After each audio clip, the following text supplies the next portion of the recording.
Good morning and welcome, friends. I want to wish you a very happy holiday weekend.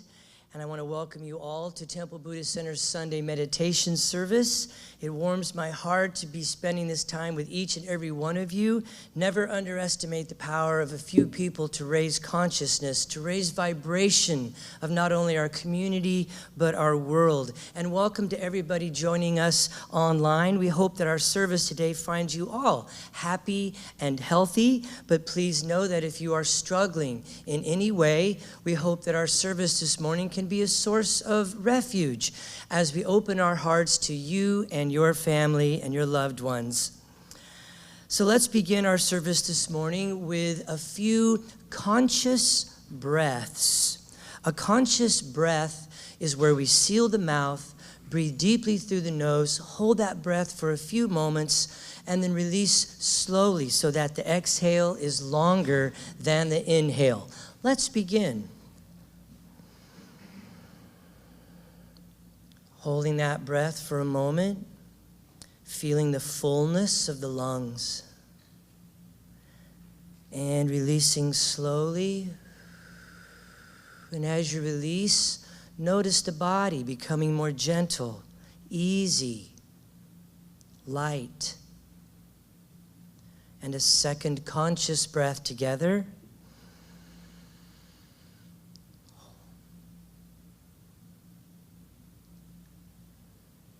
And releasing slowly. And as you release, giving yourself permission to unplug from that energy of going and doing, getting up in the morning and caring for the home and the family, getting in the car and coming here, all that going and doing energy. It's not good, bad, right, or wrong, but we want to release that as we cultivate together the energy of being, that energy that requires nothing of us and is a boundless, endless source of life essence, that which animates the body. And a third conscious breath together.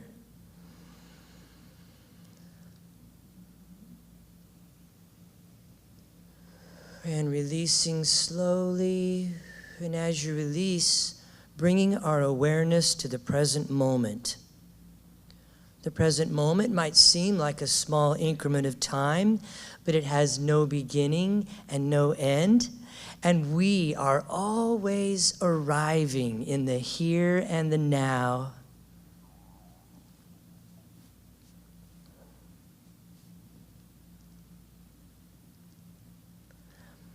And so here at Temple Buddhist Center, we like to begin our services with a little bit of chanting. Chanting is an integral part of every tradition.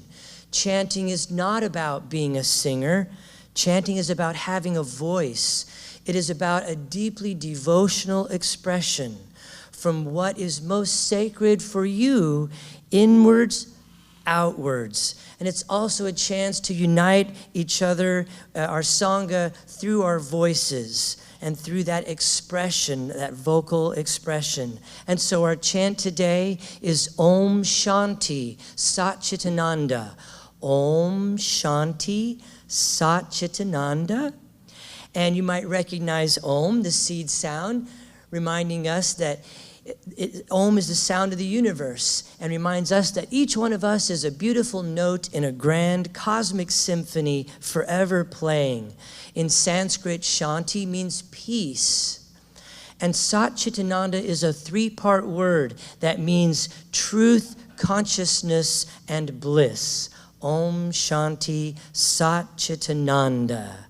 And so let's begin with a conscious breath together.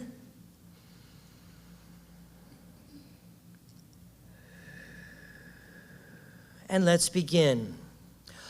Om Shanti Sat Chitananda. Om Shanti Sat Chitananda. Om Shanti Sat Chitananda. Om Shanti Satchitananda. Om Shanti Satchitananda. Om Shanti Satchitananda. Om Shanti Satchitananda. Om Shanti Satchitananda. Om Shanti Satchitananda. Once more. Om Shanti Satchitananda.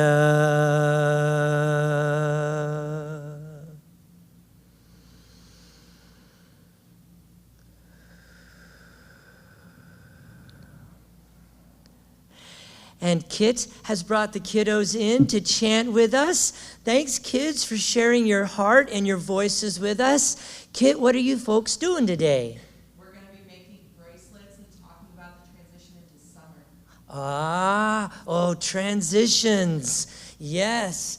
I often make the transition from hungry, not hungry, hungry, not hungry, hungry, not hungry, all the time. So it's great to have you guys with us. Look forward to seeing the bracelets. Yay, wonderful. Thanks, kids. We'll see you guys in a little while. And so, as we open our hearts and let our kids go off and do their practice, I'm excited and happy to welcome each and every one of you here this morning to practice with us today. Here at TBC, we practice Western Buddhism. Western Buddhism is a blend of Eastern philosophy and Western psychology. And this new and exciting form of spirituality is dynamic. It's growing and changing with us, with our culture, our society, and our knowledge as we grow and understand the universe and our minds each and every day on newer and newer levels.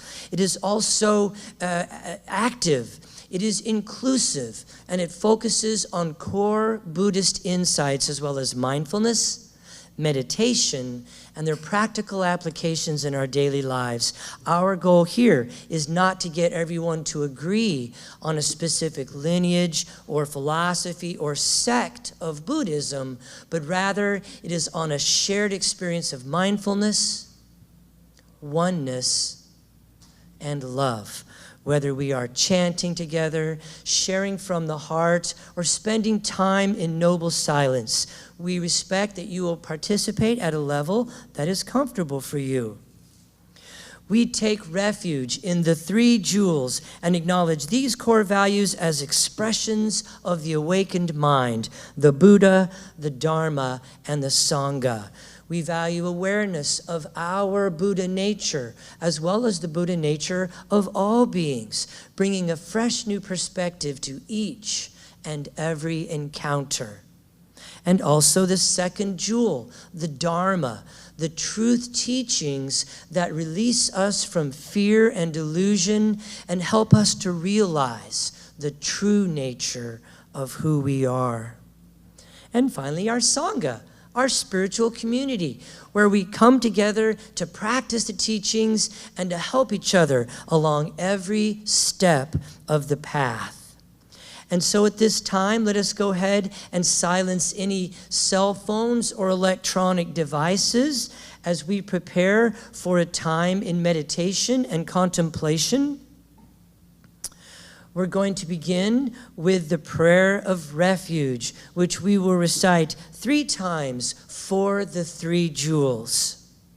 And the prayer is up here and also on your overlay screen for everybody joining us online. So let's take a conscious breath to begin.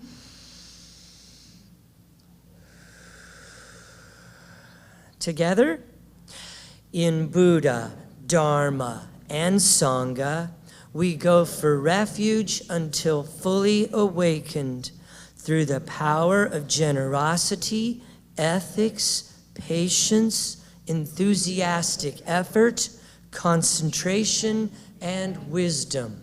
For the sake of all beings, may we realize and demonstrate our innate goodness. In Buddha, Dharma, and Sangha, we go for refuge until fully awakened through the power of generosity, ethics, patience, enthusiastic effort, concentration, and wisdom. For the sake of all beings, may we realize and demonstrate our innate goodness.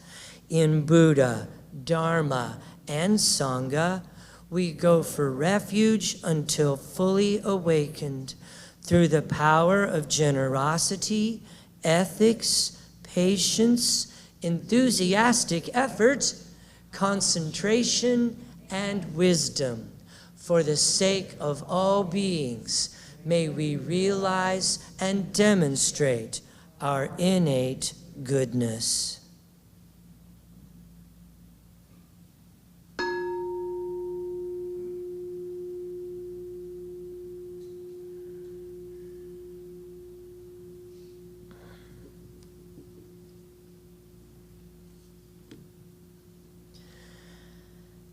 And so as we enter a time of meditation, just a reminder that there are tissues, throat lozenges, there are blankets, and there are also listening devices at the altar at the back of the room, and there are cushions up front for anyone that would like to sit cross-legged. As we enter this time of meditation now, if you have an extensive practice, then we invite you to practice in a way that is fitting for you this morning. If you are new to meditation, then we're going to begin with a dedication of intention. We will sound the bell 3 times for the 3 jewels. And we will provide a brief guided meditation designed to assist you in moving into the stillness. We will spend approximately 12 to 15 minutes in noble silence this morning, connecting with each other in consciousness. Let's begin with a conscious breath.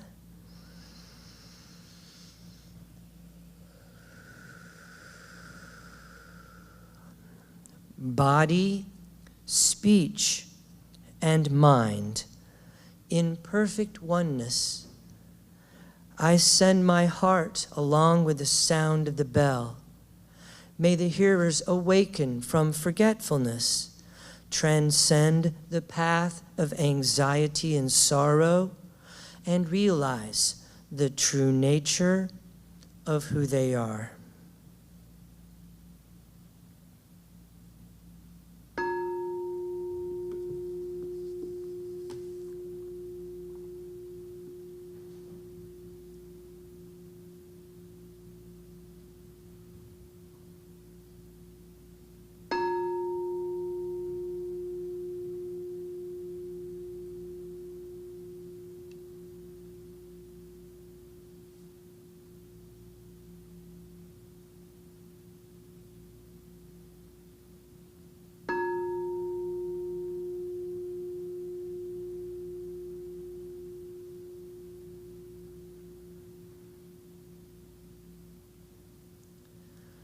And as the sound of the bell recedes,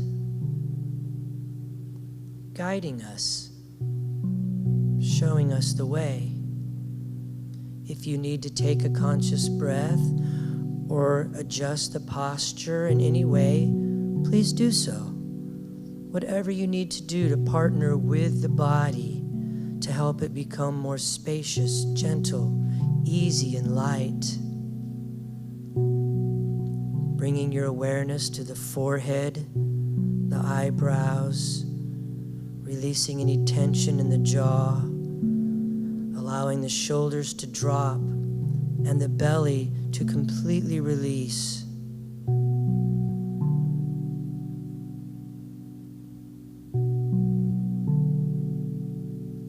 And as the breath settles into its natural flow, its natural rhythm, we bring our awareness to the rise and the fall of the tummy with each in-breath and out-breath.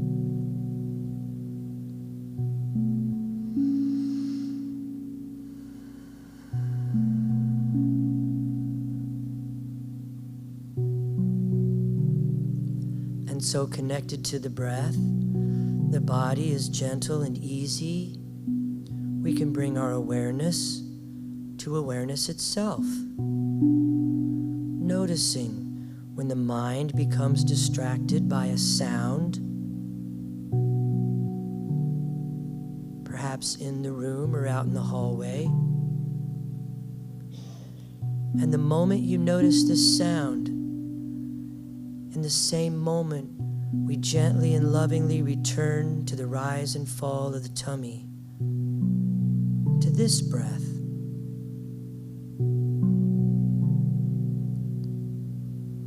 You might notice that the mind has been distracted by a sensation like hot or cold, or an itch or a tummy rumble.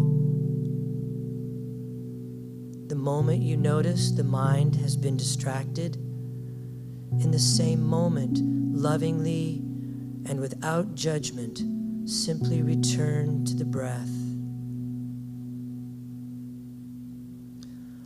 100,000 times is not too many times to come back to the breath, to come back to this present moment.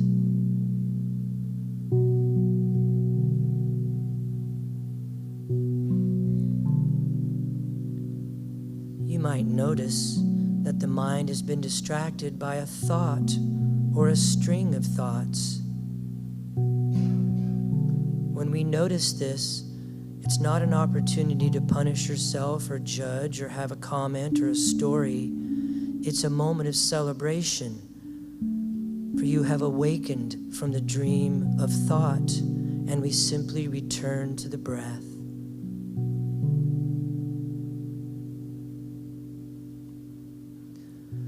Connected to the breath, the body is gentle, the mind is clear yet receptive to whatever arises, and the heart is open. We can move even more deeply into our meditation, into the stillness.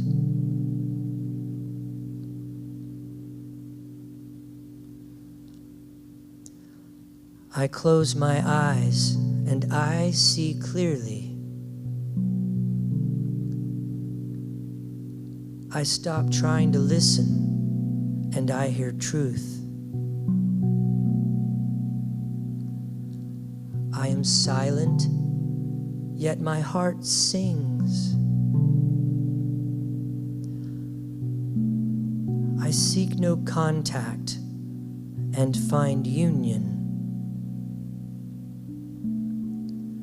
I am still and move forward.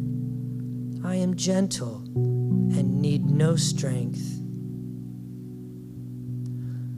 I am humble and remain whole, returning again and again to the breath, returning again and again home.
So I invite you to remain in a meditative state as you bring your awareness to the sense door of sound, noticing the sound of my voice or the sound of rustling in the room or the air handlers.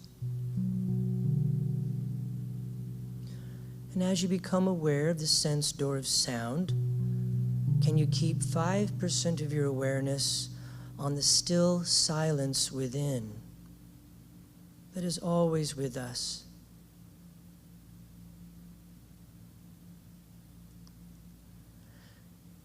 Next, I invite you to bring your awareness to the sense door of touch, noticing the feeling of your clothing upon your skin, or the feeling of the chair or the cushion beneath you.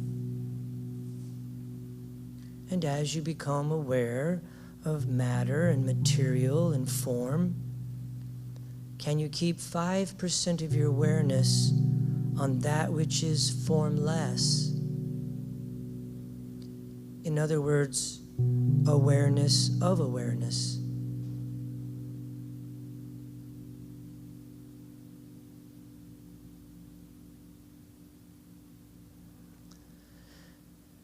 Next, I invite you to bring your awareness to the sense door of sight as you slowly begin to open your eyes. And as you begin to let in a little bit of light, not focusing hard on anything, just allowing the objects to come to you. And as you become aware of stuff and things, at the same time, can you become aware of the space around them, in and through, the space in this room, the space around the building, the space around our planet.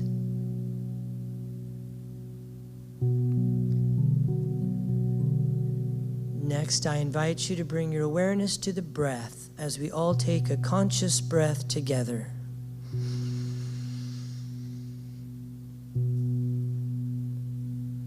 And release. And as you do so, be present in the here and the now, in this time and in this place. And I'm so honored and pleased to have our teacher today, Miss Liz Hazell, is going to share her Dharma talk with us today called the Dharma of Cats. Thank you, Liz, for being here today. Well, good morning. Good morning. As Victor said, my name is Liz. I am the social media content creator and website manager for TBC. You may have heard Victor call me the digital diva.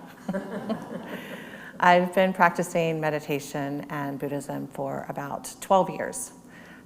Before we dive into today's Dharma talk, I want to take a few moments to recognize that many of us have been affected by the tragedy in Texas this week.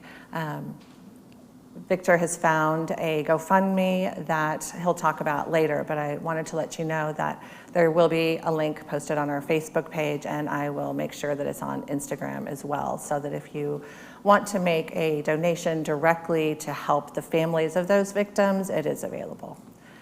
The other thing that I want to acknowledge is that this is Memorial Day weekend.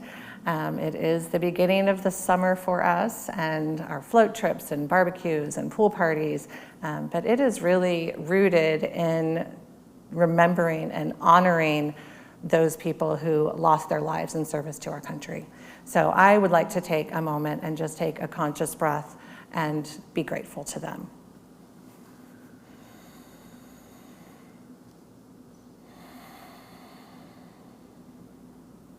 Thank you. So Victor asked me to speak today about something that's been coming up a lot for me lately. I want to talk a little bit about people that we might find challenging and how we manage our interactions with them and how that ties into mindful and intentional speech. So the neighbors behind me used to live on a farm. They recently sold their land and moved into the house in my backyard, basically. And they brought with them their 5 barn cats. Now, for those of you that don't know what a barn cat is, it is literally a cat that lives in a barn.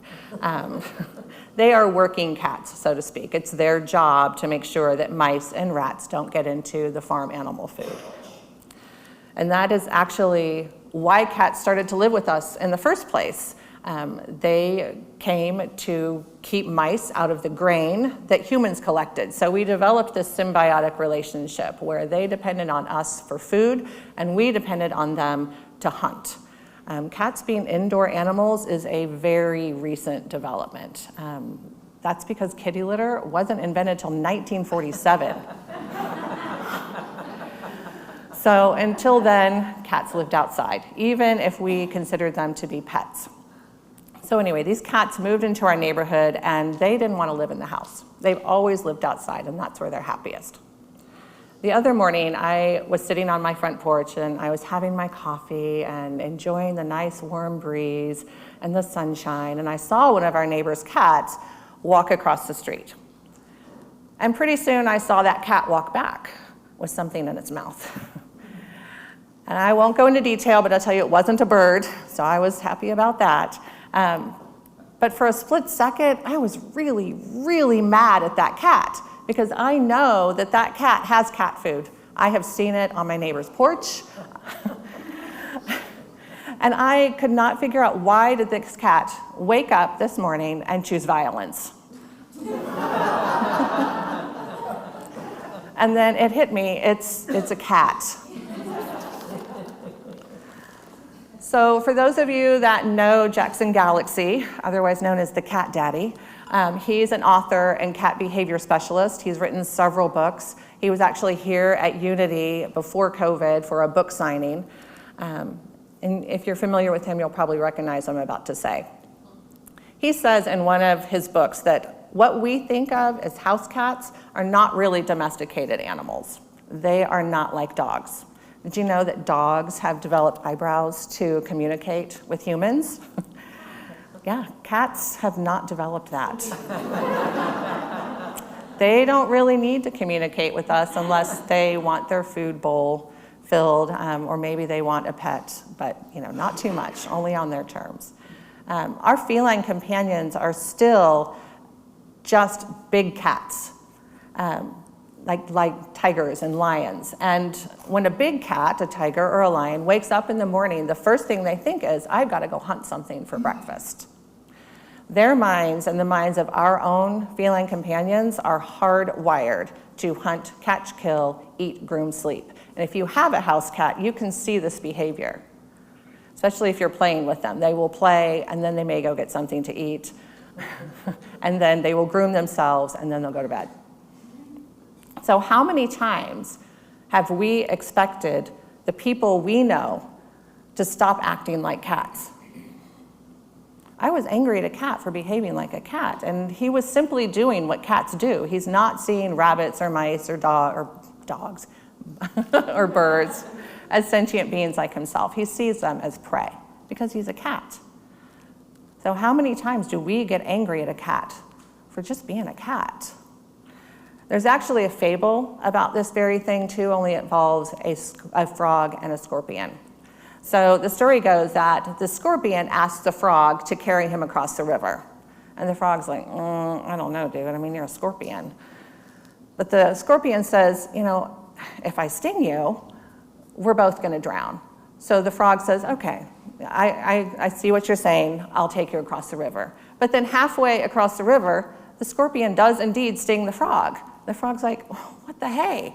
Scorpion says, well, it's my nature. I'm a scorpion. So we all have people in our lives that we find challenging. Either they don't behave the way that we think they should, or they don't believe the same things that we do, or for whatever reason, they just irritate us. Those people that we can't even be in the same room with without feeling kind of irritated or amped up. And maybe we can't put our finger on why. They don't have to say anything, just their mere presence causes something in our bodies to feel uncomfortable. Kind of like that frog and the scorpion.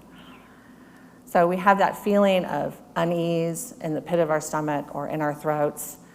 There's that unexplained friction, or maybe it's explained friction with a family member or a coworker that you just try so hard to get along with and you just can't. I call these my spiritual teachers. So certainly there are times when we should expect our children or friends or coworkers or lovers to behave differently, but that's not what I'm talking about here. I'm talking about asking people to change who they are. And Maya Angelou has said, when someone shows you who they are, we should believe them the first time. And we should also be aware that personalities and habits are not likely to change without a great deal of personal commitment by the person himself. So if someone is treating you badly and they make a habit of that, they are unlikely to stop, even if you ask them to. Or if you have a boss who takes credit for your work regularly, she's probably not going to stop, even if you complain. And if your kids wait until the last minute to finish homework or start their chores, no matter how many times you remind them to start, they are unlikely to become the kind of student that gets things done ahead of time. These are cats. You can try to keep the cat inside. You can talk to the cat and try to explain why they shouldn't hunt prey. But as soon as that cat manages to escape outside and away from your view, they are going to hunt down another bunny, bird, or mouse and behave like a cat. So the same is true for people. They're not going to change intrinsically, no matter how much we cry or yell or beg, because they have to want to change. So I actually just had this conversation with my husband not too long ago over the fact that one of our children, who I love with all of my heart, had not yet wrapped his Mother's Day gift to me, despite my husband having asked him for 2 weeks every day to get it done. And I asked my husband, what do we know about Logan? I know that he is kind and compassionate and loving and generous, and he is the type of friend that if you call him in the middle of the night and say, I've got a flat tire and I'm 200 miles away, that boy is going to jump in his car and come get you. I also know that he is going to wait until the last possible second to do absolutely everything. He's going to get that present wrapped, but it's going to be 10 minutes before he gives it to me. He was the kid that would put off doing his homework all semester long and then turn it in at the last hour on the last day before semester break. Every time. And I used to get really upset with him until I realized he's a procrastinator. And all of this fighting that we were doing wasn't going to change him, and it wasn't helping our relationship. He's not going to change. He needs whatever that is, that panic, to get that homework done. It doesn't mean that he's bad. It doesn't mean that he needs to change. It means that I need to adjust to who he is. So what can we do as people who are committed to a heart-centered practice of living from here and not here? It can be hard for us to understand why people continue to cause suffering for themselves and for others, even when we think we can see what they need to do to stop that suffering. And it can be really tempting to lash out and come at them, but we know that even if we cry or beg or yell, they are unlikely to change. So let's talk about wise and mindful speech and about being intentional with our words. And it can be helpful when communicating with anyone, not just those that we have difficult relationships with, and to think of the acronym THINK. Rumi has a shortened version of this, but THINK stands for, is it true? Is it helpful? Is it inspiring? Is it necessary? And is it kind? So let's unpack this a little bit. Is it true? Is it a fact or is it an opinion? Know the difference and be clear when you speak. Is it helpful? Does it help you, them, or the situation? And in addition, is the hearer ready to hear it? Sometimes, even though we think we're being helpful, the hearer is not open to it, and we need to be mindful of that. Is it inspiring? Does hearing this make someone's life better for having heard it? Is it necessary? I know sometimes I think, heck yeah, it's necessary. This person needs to know what they did. But is it really necessary? Is it? Is it better to not say it?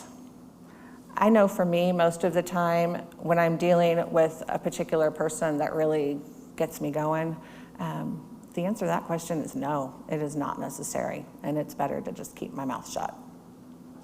Is it kind? What is your motivation? Am I saying this from a place of anger or self-righteousness? Am I really being kind, or am I feigning being kind so that I can say something not so nice or to get my way?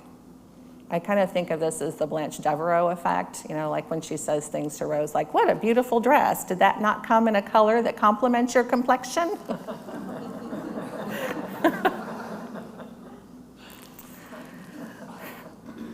So if we can stay in the moment and use the skills of that THINK acronym, we can use our speech mindfully and intentionally and not cause harm to them or to ourselves. If our speech can pass all of those gates, is it true? Is it helpful? Is it inspiring? Is it necessary? And is it kind? We know that we're using wise speech. When we see people for who they are instead of who we wish they were, or projecting a view of how we would like them to be, and then fighting about why they aren't that way, our hearts can open, and we can feel pure compassion, not just for the ones that we have relationships with, but for all beings without exception. When you stop trying to make a cat behave like something other than a cat, you are allowing that cat to be who he is without judgment. You can still not like that he's killing bunnies, rabbits, and mice, but stop expecting him to do anything differently. Suffering is rooted in expectation, and love is rooted in trust and compassion. So if we trust that the cats in our lives will continue to behave like cats, we can stop expecting them to act like something else, and we can watch our relationships unfold into more meaningful connections. May all beings be well. Namaste.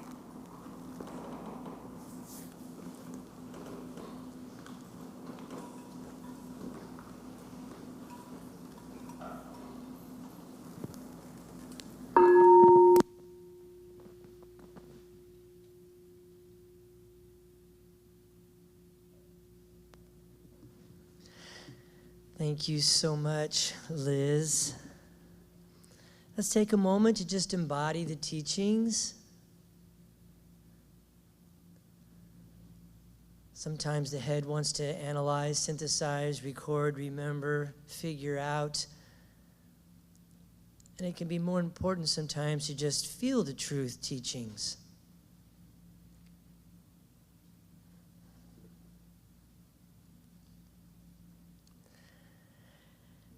And so, if necessary, you can adjust your posture or take a conscious breath as we move into our heart practice time or metta practice. A heart practice is not an intellectual or a conceptual activity. It is a true opening of the heart and sharing that with not only our community, those around us, but with the world. And when we do a heart practice, some people like to add to that a physical gesture. Some people like to create the Anjali Mudra, the focusing of the heart energy. Others might want to place a hand on their heart, or sometimes two hands, or even just your hands in your lap, and simply opening your heart and sending this out is perfectly acceptable. So let's begin with a conscious breath together.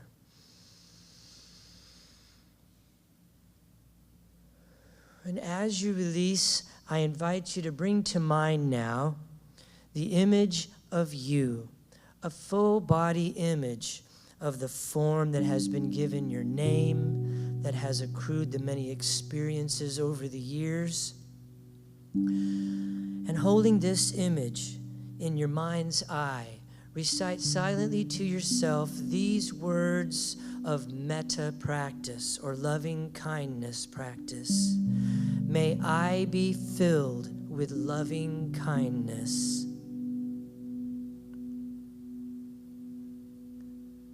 May I be safe from inner and outer dangers.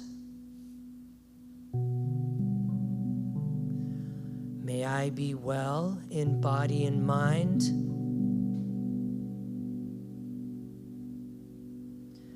And may I be at ease and happy.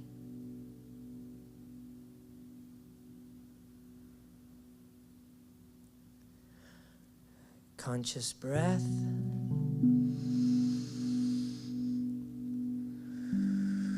And as we release that sentiment into the universe, I invite you now to bring to mind the image of a friend of yours.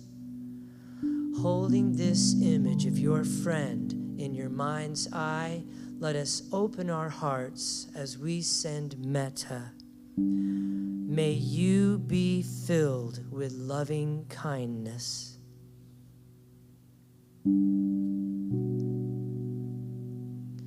May you be safe from inner and outer dangers.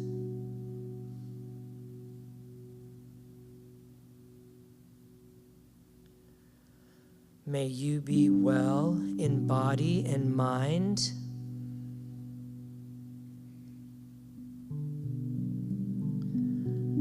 And may you be at ease and happy.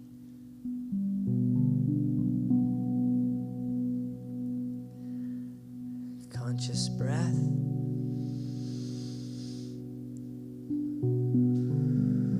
And as you release that sentiment into the universe, I invite you now to bring to mind the image of an acquaintance, someone you have met recently, a new classmate or a co-worker, a new neighbor.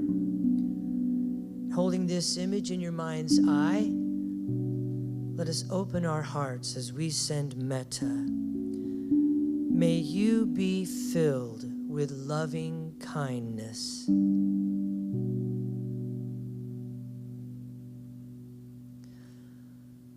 May you be safe from inner and outer dangers.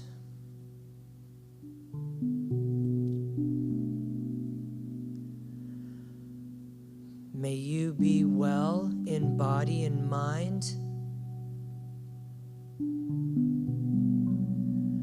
And may you be at ease and happy.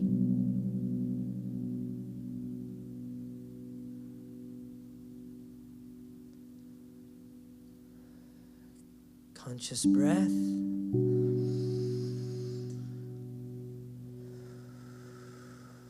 And as we release that sentiment to the universe, I invite you now to bring to mind the image of a difficult person in your life. Could be a boss or a coworker, a neighbor, a classmate, or a political figure. And holding this image in your mind's eye, let us open our hearts as we send metta. May you be filled with loving kindness.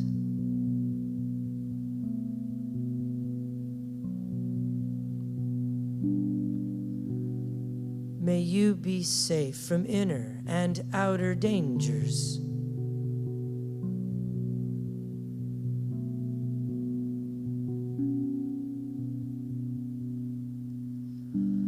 May you be well in body and mind.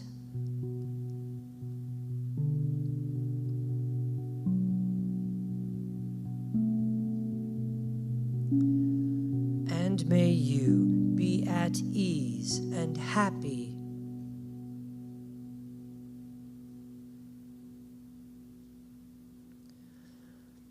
Conscious breath.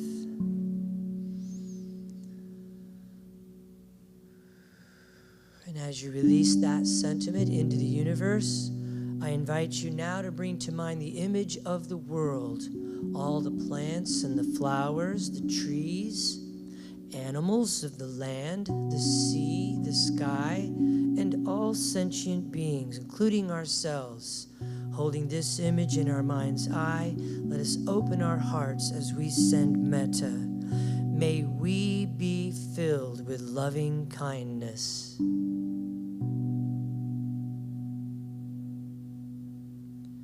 May we be safe from inner and outer dangers.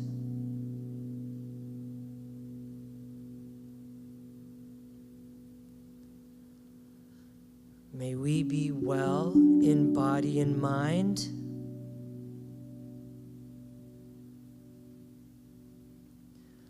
And may we be at ease and happy.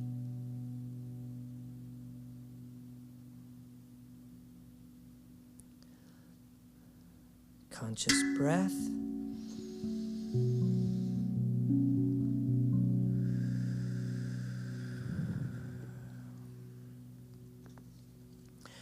And in the true spirit of Dana, the Buddhist practice of generosity, temple services here are given freely. In the same way, if you choose to give, please give with a generous heart, which means not in return for anything that you have received today, but rather so that those who may be seeking refuge may find it here in this temple with these teachers, with these teachings. And our hearts fill with gratitude as we are very grateful and thankful to all of our ambassadors, those folks who have committed to regular monthly electronic giving. It's not about the amount. It's just that the regular monthly giving helps us to set a budget here at TBC. The Dana boxes are located at the back of the meditation hall, and if you'd like to become an ambassador, simply stop by our website, templebuddhistcenter.com, and click on the Love Offering button. Also, tremendous gratitude to all of our amazing volunteers who do so much to help Temple Buddhist Center bring spiritual nourishment and relief from suffering to all of our Sangha, both near and far away. Thank you so much to Jordan for your beautiful music. Thank you. And thank you to Liz Hazell, for everything that you do for Temple Buddhist Center on so many levels, and for sharing your heart and your Dharma talk with all of us today. We are very blessed to have you for all of that. And thank you to each and every one of you for sharing your heart and your practice with us here today at TBC. We are certainly the better for it. This is much easier today than last Sunday, where we had 150 Boy Scouts join us. It took me 30 minutes to get through everybody. And thank you to everyone at home joining us from all over the world. So TBC is truly a growing, thriving community, and we are so grateful to have everybody with us. So we're going to end our time now with the bodhicitta dedication, and then we are actually finishing right on time. Good job, Liz. I'm learning from you. We're ending on time. I have about 1 minute's worth of a few announcements to make for you. So after our bodhicitta, after our closing bell, I'll have a few announcements. And so together, our bodhicitta dedication. May the pure, brilliant sun of bodhicitta dawn in each and every heart and mind, dispelling the darkness of suffering and confusion unstoppably until all are illumined and awakened. And with the palms of our hands together in front of our hearts, as we go forth now from this place, may we enter each moment in innocence, guided by the wisdom of our hearts. And as we open our hands, open our eyes, shine our light into the world. Namaste.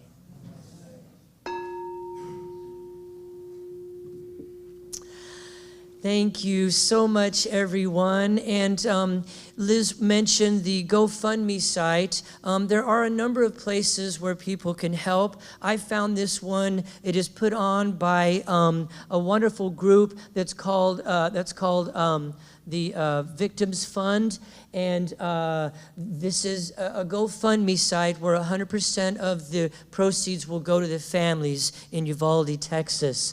This is also on our little handout sheet on the counter. If you want to take a picture picture of this, you can, but if you just type in the Texas Elementary School Victims Fund on the GoFundMe, it'll come right up. And so that is a way that we can help to send money in some small way to try to help with the suffering going on down there. Also, coming up on June 12th is kind of an all-Unity Temple extravaganza. And that will be from 11:30 to 2. There's a free lunch buffet. There's going to be games and activities for kids. There's even a small rumor going around that Rochelle and Victor might take up the guitar and fiddle and provide a little old-timey picnic music. Who knows? And so, also, please, if you get a chance to email Kathy at unitytemple.com to RSVP. The reason for that is just that we kind of have a good idea of how much food to bring. So it would be helpful if you'd let us know how many people you're bringing to our extravaganza. And then also, just there's just all of our other activities going on. Don't forget the Buddha and the Bean on Tuesday mornings, coffee and discussion about waking up in all of its amazing forms. Don't forget our post-service discussion group. I remembered, Kyle. Our post-service discussion group, which takes place right down the hallway here. If you would like to attend physically, it is also available virtually. Just go to our website and go to today's date, and you'll see a little link there on the calendar for that. And then Helping Hands Sunday is coming up. That's next Sunday, and we'll have care packages available for you to keep in your car so that as you come across a person experiencing homelessness in Kansas City, this is something that you could give to them that could help them out in a lot of different ways. And also, our Tai Chi Cha class is gaining in momentum every Tuesday at 6:30. We've got a couple folks that have been coming and are really enjoying it. It's a wonderful complement to your sitting practice to have a movement meditation to add to that. And as the weather turns nice, it's really great to go out to a park and just join in with the chi of the surroundings. And so with all of that being said, again, thank you all very, very much. And with that, peace, blessings, and kitty litter.